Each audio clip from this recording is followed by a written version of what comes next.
जगातील पहिल्या परिचारिका म्हणून ओळखल्या जाणाऱ्या फ्लॉरेन्स नायटिंगेल यांनी युद्धकाळात जखमी सैनिकांची सेवा करत रुग्णसेवेचं महत्त्व जगासमोर आणलं होतं.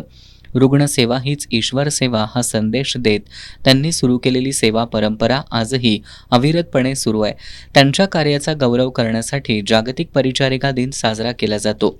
त्यानुसार आज परिचारिका दिन तसंच मातृदिनानिमित्त कोल्हापुरात विविध सामाजिक उपक्रमांचं आयोजन करण्यात आलं होतं.